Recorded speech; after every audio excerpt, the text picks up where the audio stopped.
പറയുന്നത് നടപ്പിലാക്കുകയും ചെയ്യും. അതിൻ്റെ ആർജവമുണ്ട് ബി ജെ പിക്ക്, അതിൻ്റെ ആർജവമുണ്ട് സംഘപരിവാർ പ്രസ്ഥാനങ്ങൾക്ക്. അതിൻ്റെ തെളിവെന്ന് വന്നിരിക്കുകയാണ്. യോഗി ആദിത്യനാഥ് ബംഗ്ലാദേശിൽ നിന്ന് CAA പ്രകാരം, അതായത് സിറ്റിസൺഷിപ്പ് അമെൻമെൻറ്റ് ആക്ടിനെ തുടർന്ന് ഇന്ത്യയിലേക്ക് എത്തിയ അഭയാർത്ഥികൾക്ക്, ഹിന്ദുക്കൾക്കെല്ലാം തന്നെ അഭയം കൊടുത്തിരിക്കുന്നു, വീടുകൾ നിർമ്മിച്ചു കൊടുത്തിരിക്കുന്നു. പറയുന്നത് ചെയ്യുന്നു എന്നുള്ളതിൻ്റെ വ്യക്തമായ ഉദാഹരണമല്ലേ ഇത്, യോഗി മാതൃക.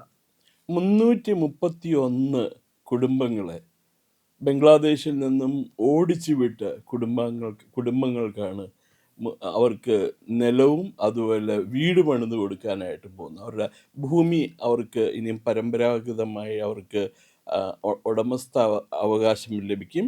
അതുകൂടാണ്ട് ഉത്തർപ്രദേശ് ഗവൺമെൻറ് അവർക്ക് വീടും വെച്ച് നൽകും. ഇത് വലിയ സംഭവമാണ് ഇന്ത്യയുടെ ചരിത്രത്തിൽ. സ്വാതന്ത്ര്യത്തിന് ശേഷം കിഴക്കൻ പാകിസ്ഥാനിൽ നിന്നും അതുപോലെ 1971 ശേഷം ബംഗ്ലാദേശിൽ നിന്നും ഇന്ത്യയിലേക്ക് വന്നിട്ടുള്ള അഭയാർത്ഥികളിലും നല്ലൊരു ശതമാനവും ഉത്തർപ്രദേശിൽ താമസിക്കുന്നുണ്ട്. അവർക്ക് ആർക്കും തന്നെ ഇതുവരെ ഭരിച്ച സർക്കാരുകളൊന്നും വീട് വെച്ച് നൽകുകയോ ഭൂമിയിലുള്ള അവകാശം കൊടുക്കുകയോ ചെയ്തിട്ടില്ല. യോഗിയാണ് ഇതിന് മുൻകൈ എടുത്തതും ഈ പദ്ധതി നടപ്പിലാക്കിയതും. വെറുതെ അല്ല. ഉത്തർപ്രദേശിൻ്റെ ഇപ്പോഴത്തെ യഥാർത്ഥ പേര് ജനങ്ങൾ വിളിക്കുന്നത് എന്താണെന്നറിയാമോ? ഉത്തമപ്രദേശ് എന്നാണ് പറയുന്നത്. ഇന്ത്യയിൽ ഉത്തർപ്രദേശ് എന്നുള്ളത് മാറി ഉത്തമപ്രദേശ് എന്നായി.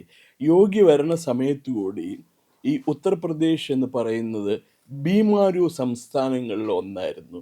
എന്ന് പറഞ്ഞാൽ ബീഹാർ, മധ്യപ്രദേശ്, രാജസ്ഥാൻ, ഉത്തർപ്രദേശ് തുടങ്ങിയ 4 അവികസിത സംസ്ഥാനങ്ങളെയാണ് ബീമാരു സംസ്ഥാനങ്ങൾ എന്ന് പറയുന്നത്.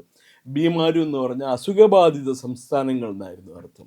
പക്ഷെ അത് ആ സങ്കല്പം, ആ പേര് തകർത്ത് കളഞ്ഞുകൊണ്ട് ഉത്തർപ്രദേശിനെ ഉത്തമപ്രദേശായിട്ട് മാറ്റിയിരിക്കുക യോഗി. അവർ ദവോസിൽ നടന്ന സാമ്പത്തിക ഉച്ചകോടി ഇതിൽ 2.5 ലക്ഷം കോടി രൂപയുടെ മെമ്മോറാൻഡം ഓഫ് അണ്ടർസ്റ്റാൻഡിംഗ് ആണ് ഒപ്പിട്ടിരിക്കുന്നത്. അത് മുഴുവൻ യാഥാർത്ഥ്യമാവുകയും ചെയ്യും. കാരണം ഇന്ന് ക്രമസമാധാന രംഗത്ത് ഏറ്റവും കൂടുതൽ മുൻപന്തിയിൽ നിൽക്കുന്ന ഒരു സംസ്ഥാനമായി ഉത്തർപ്രദേശ് മാറിക്കഴിഞ്ഞു മോദിയുടെ ഭരണത്തിന് കീഴിൽ.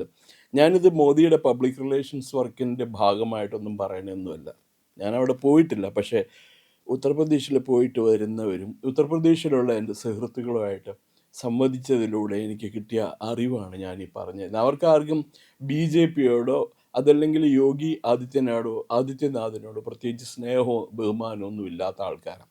പക്ഷെ അവർ പറയുന്നത് സത്യം നമ്മൾ അംഗീകരിച്ചേ പറ്റുള്ളൂ, യാഥാർത്ഥ്യം നമ്മൾ അംഗീകരിച്ചേ പറ്റുള്ളൂ എന്നുള്ളതാണ്. യോഗി വൻ വികസന പദ്ധതികളാണ് അവിടെ നടപ്പിലാക്കിക്കൊണ്ടിരിക്കുന്നത്.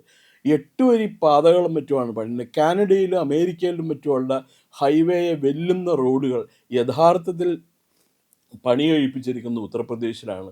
പ്രിയൻ ഓർക്കുന്നുണ്ട്, ഉത്തർപ്രദേശിലെ ഒരു റോഡിൽ ഇന്ത്യൻ പ്രധാനമന്ത്രി ഒരു വിമാനത്തിൽ വന്ന് ഇറങ്ങിയ കഥ ഓർക്കുന്നുണ്ടോ? സാധാരണ ഇന്ത്യയിൽ എവിടെയെങ്കിലും ഇവിടെയുള്ള വിമാനത്താവളങ്ങളിൽ തന്നെ സുരക്ഷിതത്വമല്ല. ഇവിടെ രാഷ്ട്രപതി ഹെലികോപ്റ്ററിൽ വന്ന് ഇറങ്ങിയപ്പോൾ ആ ഹെലികോപ്റ്ററിന്റെ വീല് പൂണ്ടുപോവുക ചെയ്ത് ഹെലിപാഡ്.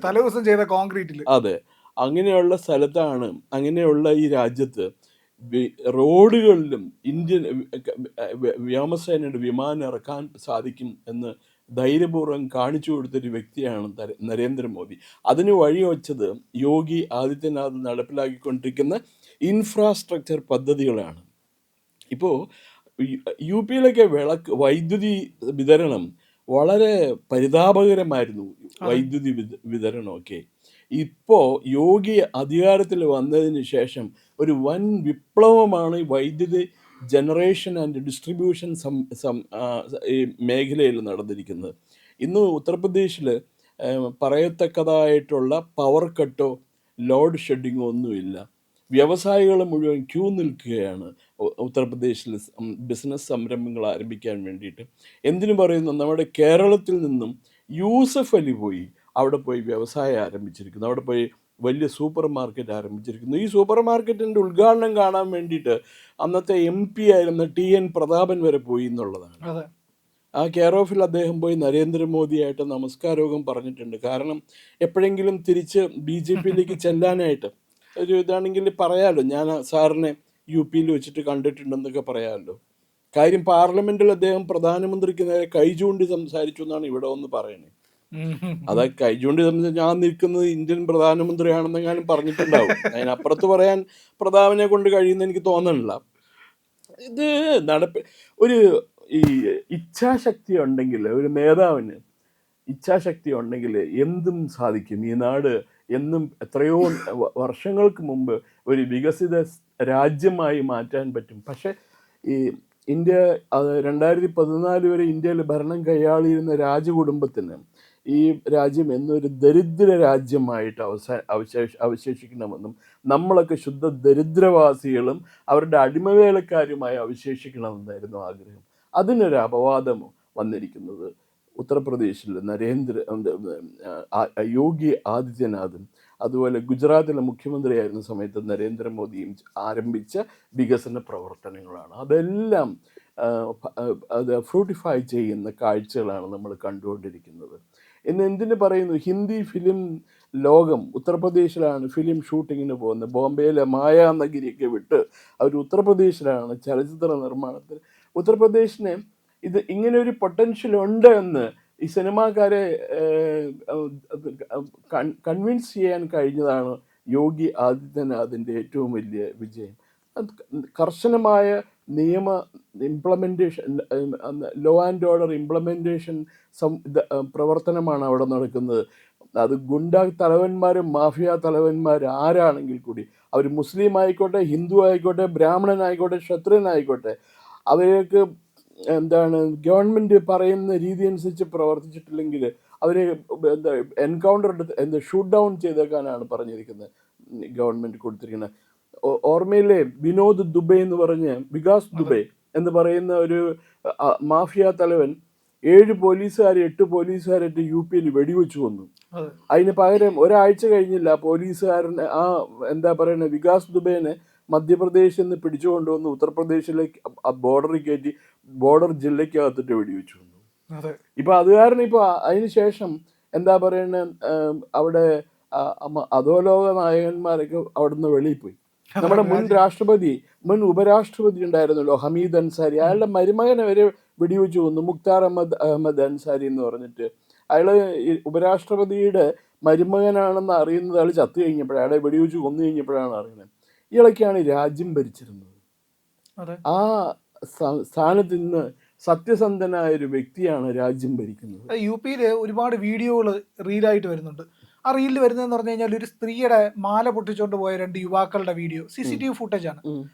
2 യുവാക്കൾ മാല പൊട്ടിച്ചുകൊണ്ട് പോയി ബൈക്കിൽ വന്നിട്ട് ആ സ്ത്രീയുടെ ഒരു വീട്ടമ്മയാണ്, ഒരു വീടിൻ്റെ ഫ്രണ്ടിൽ തൂത്തുകൊണ്ടങ്ങാണ്ട് നിൽക്കുമ്പോഴാണ് വന്നിട്ട് മാല പിടിച്ചുകൊണ്ട് ഗേറ്റിന് വെളിയിൽ. എന്നിട്ട് പിന്നീട് അടുത്ത ആ വീഡിയോയിൽ കാണിക്കുന്നുണ്ട് ഇവർ മുടന്തി 2 പേരും വന്ന് ഈ മാല തിരിച്ചു കൊടുത്ത് സ്ത്രീയുടെ കയ്യിൽ തിരിച്ചു കൊടുത്തിട്ട് തൊഴുത് മാപ്പ് പറയുന്ന വീഡിയോ. എന്നിട്ട് പറയുന്നുണ്ട് ഇത് UP പോലീസാണ് ഇത് ചെയ്യുന്നത്, ഇത് ഇവരെ കൊണ്ട് തിരിച്ചു പറയുന്നത്. സ്ത്രീകളെ ശല്യം ചെയ്യുന്ന ആൾക്കാർ, കള്ളന്മാർ, പിടിച്ചുപറിക്കാർ എല്ലാവർക്കും കൃത്യം ശിക്ഷയാണ്. ബലാത്സംഗം ചെയ്തോ അവൻ്റെ മുട്ടിൽ വെടിയുണ്ട കയറിയിട്ടേ അവനെ അറസ്റ്റ് ചെയ്യുള്ളൂ. ആദ്യം മുട്ടിൽ വെടിയുണ്ട കയറും, കാൽമുട്ടിൽ, അതിന് ശേഷമാണ്. പിന്നെ ജീവിതത്തിൽ ഒരിക്കലും നടക്കാൻ പറ്റില്ല. അതുകൊണ്ട് ഇപ്പൊ കേരളത്തിലെ വാർത്ത കേട്ടില്ലേ, കായംകുളത്ത് ഒരു മുസ്ലിം പ്രമാണി ഒരു വനിതയെ, അപകടത്തിൽപ്പെട്ട ഒരു വനിതയെ ബലാത്സംഗം ചെയ്തു. അവർ പോലീസ് സ്റ്റേഷനിൽ പരാതി കൊടുക്കാൻ പോയിട്ട് പോലീസ് സ്റ്റേഷനിലെ പരാതി സ്വീകരിച്ചില്ല. കാരണം ഈ മുതലാളി ഒരു പ്രത്യേക സമുദായത്തിൽപ്പെട്ട ആളാണ്, അദ്ദേഹം കുറ്റം ചെയ്യില്ല, അദ്ദേഹം ചെയ്യുന്നതൊക്കെ നല്ലതിനാണ് എന്നാണ് പോലീസുകാർ പറഞ്ഞിട്ടുണ്ടാവുക അവരുടെ. തീർച്ചയായിട്ടും അതേ സാധ്യതയുള്ളൂ. കേരളത്തിൽ അൽ കേരളമാണല്ലോ ഇത്, ഇവിടെ ഇതല്ലേ സംഭവിക്കുകയുള്ളൂ. പ്രതീക്ഷിക്കാൻ നമുക്ക് എന്തെങ്കിലും മാറ്റങ്ങൾ ഉണ്ടാവുമെന്ന്. തീർച്ചയായിട്ടും. പ്രിയപ്പെട്ട പ്രേക്ഷകരെ, ഞങ്ങൾ ഇന്ത്യ ലൈവ് പതിപോലെ നമ്മൾ പറയുകയാണ്, മാധ്യമങ്ങളിൽ വരാത്ത, മറ്റു മാധ്യമങ്ങൾ പറയാത്ത വാർത്തകളാണ് നിങ്ങളുടെ മുന്നിലേക്ക് കൊണ്ടുവരുന്നത്. ഇത് പറയാൻ ഞങ്ങൾക്ക് പ്രേരണയും ശക്തിയും നിങ്ങളാണ്. നിങ്ങൾ ഞങ്ങളുടെ കൂടെ ഉണ്ടാവണം. ഞങ്ങളുടെ ചാനൽ സബ്സ്ക്രൈബ് ചെയ്യണം. നമുക്കൊരു ചാനൽ കൂടിയുണ്ട്, C4N, C4N മലയാളം. നമ്മൾ ഈ തെരഞ്ഞെടുപ്പൊക്കെ ആയതുകൊണ്ട് കൂടുതൽ വാർത്തകൾ നമ്മുടെ ഈ പ്ലാറ്റ്ഫോമിൽ തന്നെ കൊടുക്കാൻ കഴിയാത്തതുകൊണ്ടാണ് C4Nൽ പുതിയ വാർത്തകൾ കൊടുക്കുന്നത്. അപ്പോൾ ആ ചാനലും കൂടി ഒന്ന് സബ്സ്ക്രൈബ് ചെയ്യണം. ഇന്ത്യ ലൈവ് ഉറപ്പായിട്ടും ചെയ്യണം. C4N കൂടെ, C4N, C എന്ന് പറഞ്ഞാൽ ക്രെഡിബിൾ, ഫോർ N നേഷൻ, രാജ്യം. നമ്മുടെ രാജ്യത്തിന് വേണ്ടിയാണ്. രാജ്യം വിട്ട് ഒരു കാര്യവും ഇന്ത്യ ലൈവിനില്ല. അതുകൊണ്ട് ഞങ്ങളുടെ കൂടെ ഉണ്ടാവണം എന്നുകൂടി അഭ്യർത്ഥിക്കുന്നു.